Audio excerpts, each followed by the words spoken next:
Farhan al-Qadi's rescue from Gaza by the Israeli Defense Forces, IDF, on August 27 appeared, at first, to be a small victory amid the chaos of the ongoing conflict. However, his testimony in the aftermath of his rescue has shed light on a tragic and deeply troubling series of events that have since sparked public outrage, internal investigations, and intense scrutiny of Israel's intelligence operations. Al-Qadi, speaking to IDF personnel in Shin Bet shortly after his rescue, made a startling claim. He had heard a woman speaking Hebrew near the location where he was found, weeks before the IDF operation. This statement, though unverified at the time, was specific enough to suggest that hostages, possibly Israeli citizens, could have been held nearby.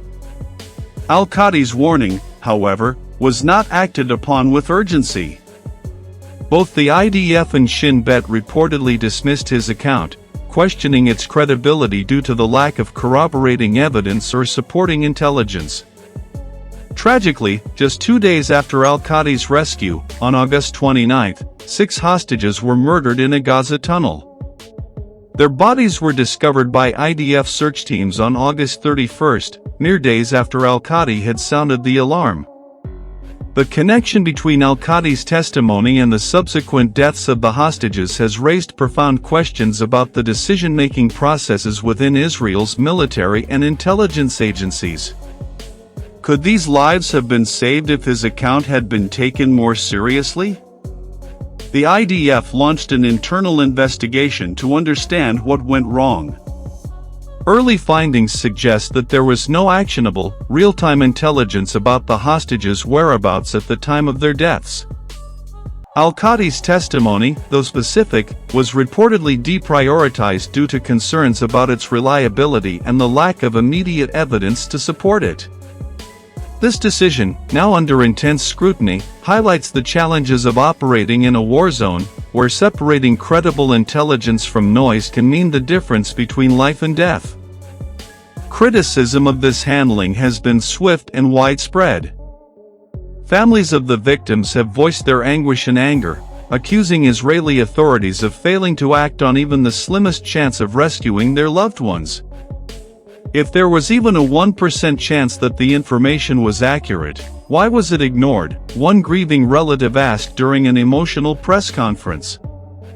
These families are now calling for greater transparency and accountability, demanding answers about why potential leads were not pursued more aggressively. Security experts and commentators have also weighed in, arguing that al-Qadi's testimony should have been treated with greater urgency. In the high-stakes environment of hostage rescue operations, even unverified information can provide crucial leads. Critics have pointed to systemic issues within Israel's intelligence community, including potential gaps in communication, prioritization, and risk assessment, which may have contributed to the tragedy. The incident has cast a harsh spotlight on the IDF and Shin Bet, institutions that are often held up as paragons of efficiency and effectiveness in the face of constant threats.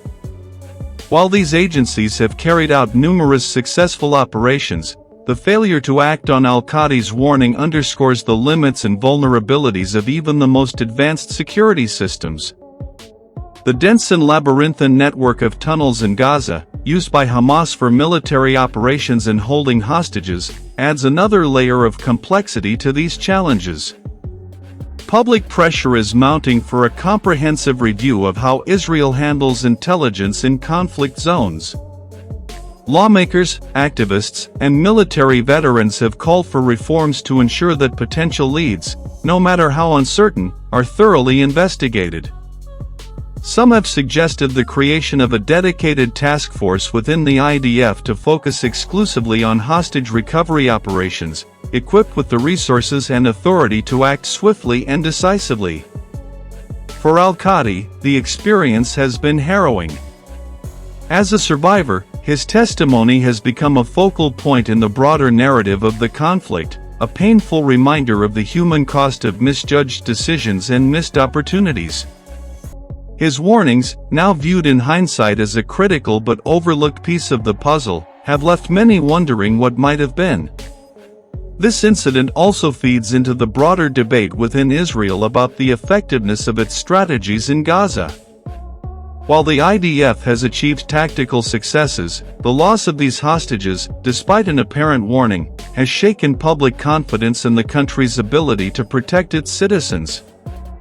The tragedy has added a layer of complexity to an already volatile situation, fueling calls for both immediate action and long-term reform. As investigations continue, the focus remains on learning from this failure to prevent similar tragedies in the future. Whether al-Qadi's account leads to meaningful change in Israel's approach to intelligence and hostage recovery remains to be seen. For now, his testimony stands as a stark and sobering reminder of the stakes involved in every decision made on the battlefield.